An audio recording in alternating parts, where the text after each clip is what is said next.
सभी को नमस्कार विद्यार्थियों। आज हम बीए सेकेंड ईयर के प्रश्न पत्र फर्स्ट के अंतर्गत सल्तनत कालीन स्थापत्य कला के बारे में जानेंगे।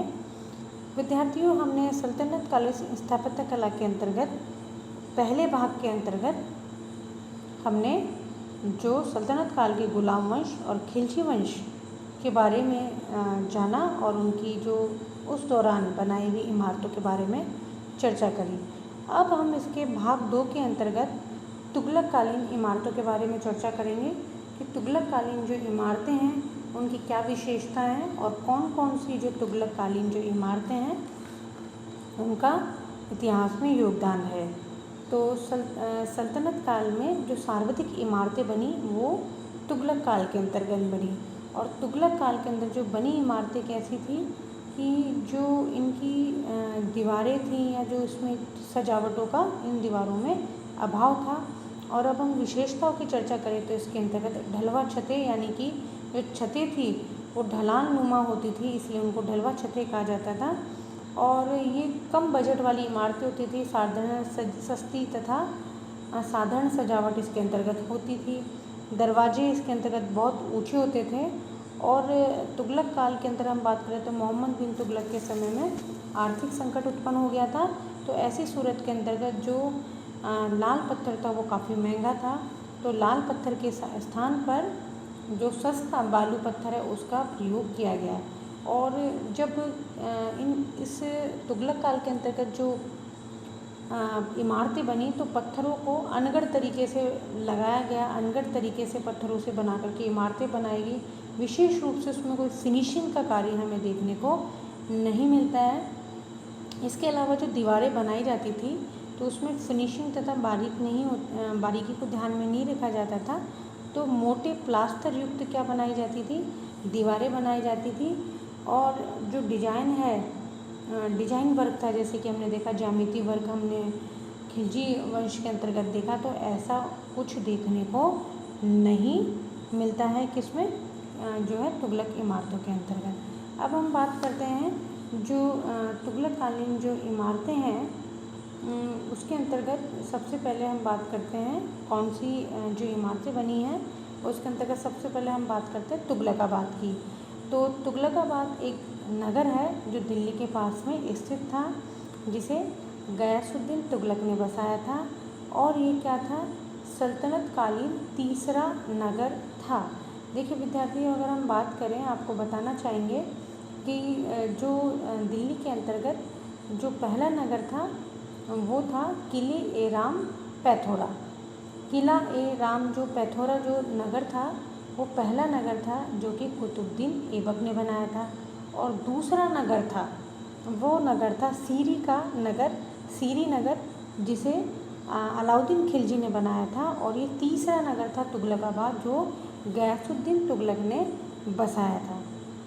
इसके अलावा गयासुद्दीन तुगलक है उसका मकबरा भी था जो स्वयं गयासुद्दीन तुगलक ने बनाया था और वो दिल्ली के पास था। और इस मकबरे के अंतर्गत लाल पत्थर का प्रयोग किया गया था। लेकिन विशेषता इस मकबरे की है कि इस मकबरे का जो गुंबद है वह सफ़ेद संगमरमर का था। अब हम बात करते हैं मोहम्मद बिन तुगलक ने। तो मोहम्मद बिन तुगलक ने जो है दिल्ली का चौथा नगर बसाया था जिसका नाम था जहाँपनाहबाद। जहाँपनाहबाद नामक नगर बसाया था। दिल्ली में उसने आदिलाबाद नामक किला भी बनाया था। इसके अलावा उसने बिजली मस्जिद का निर्माण भी करवाया था। तो तुगलक वंश के दौरान सर्वाधिक इमारतें फिरोज शाह तुगलक के समय बनी और फिरोज शाह तुगलक ने कई नगर भी बसाए। उसके शासनकाल में अनेक मकबरे बने, मस्जिदों का निर्माण हुआ तथा अनेक नगरों का निर्माण किया गया। हम एक बात और बताना चाहेंगे कि जो गयासुद्दीन तुगलक का मकबरा है उसके अंतर्गत जो है कुछ लक्षण भारतीय शैली के भी नज़र आते हैं। तो मोहम्मद बिन तुगलक के बारे में हमने जान लिया और गयासुद्दीन तुगलक के बारे में जान लिया। और हम मोहम्मद बिन तुगलक के समय में जाना कि आर्थिक संकट काफ़ी ज़्यादा आ चुका था, इसलिए भवन निर्माण के अंतर्गत तुगलक कालीन इमारतों में कम से कम खर्चा किया गया। फिरोज के समय यद्यपि अनेक भवनों का निर्माण हुआ, किंतु मितव्ययता का उद्देश्य सर्वोपरि था। इसलिए तुगलक शैली की जो उत्तरकालीन जो इमारतें हैं उसके अंतर्गत उत्तरकालीन नमूने अत्यंत सरल तथा साधारण है और अलंकार कहीं देखने को ज़्यादा नहीं मिलता है।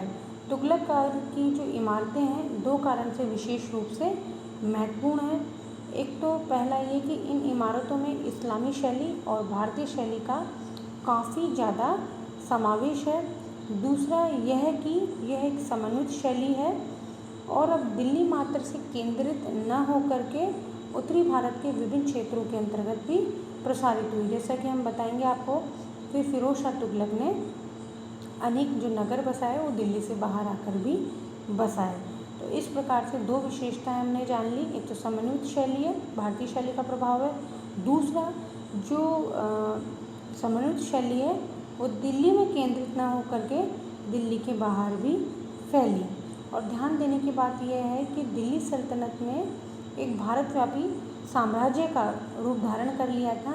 अतः एक विस्तृत जो साम्राज्य के अंतर्गत विभिन्न प्रांतों के अंतर्गत भी इस शैली का विकास हुआ और कालांतर में इस शैली का विभिन्न क्षेत्रीय शैली के रूप में भी विकास हुआ। तुगलक शैली में कुछ नई विशेषताएं और भी थी, जिसे हमने बताया डलवा छते सलामी पद्धति जिसे हम कहेंगे।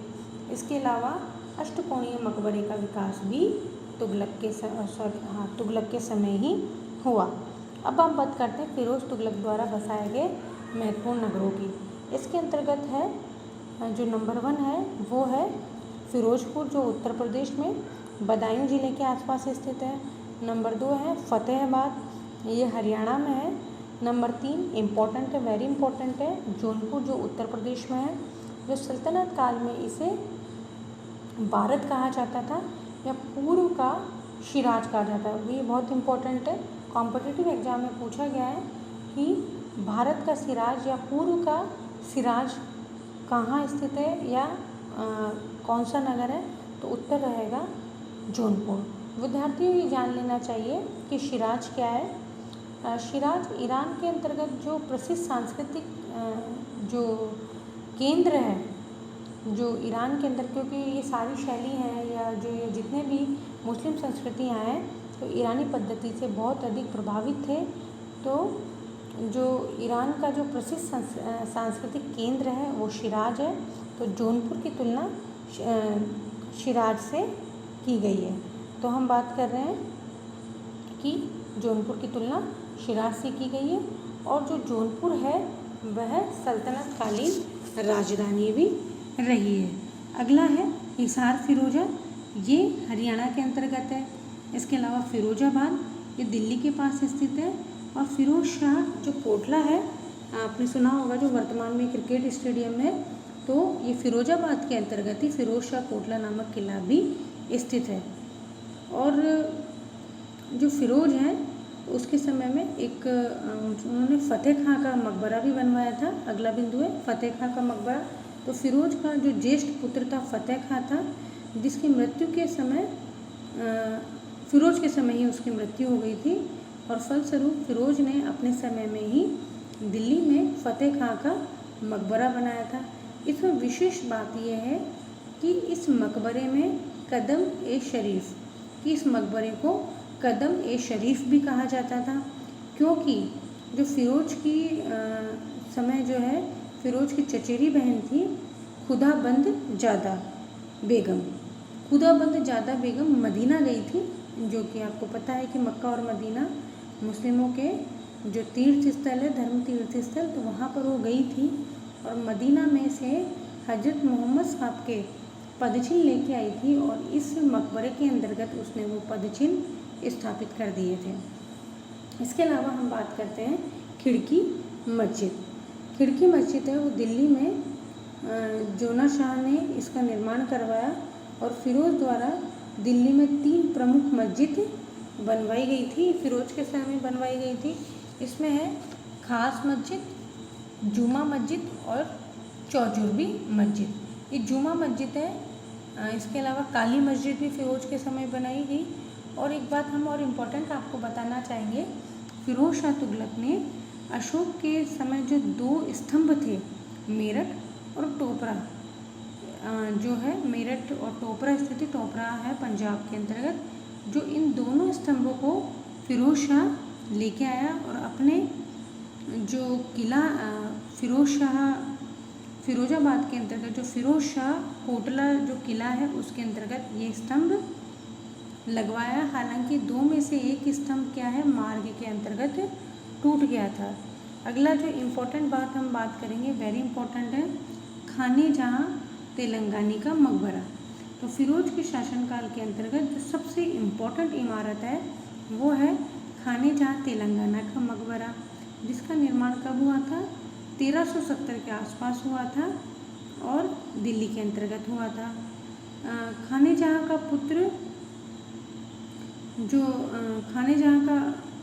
पुत्र खाने जहाँ जोना ने इसको बनवाया था, और जो खाने जहाँ तेलंगानी था उसने अपने जो उसका कौन था, ये फिरोज का, जो खाने जहाँ तेलंगानी था ये फिरोज का क्या था, वजीर था, जिसने अपना धर्म परिवर्तन कर लिया था।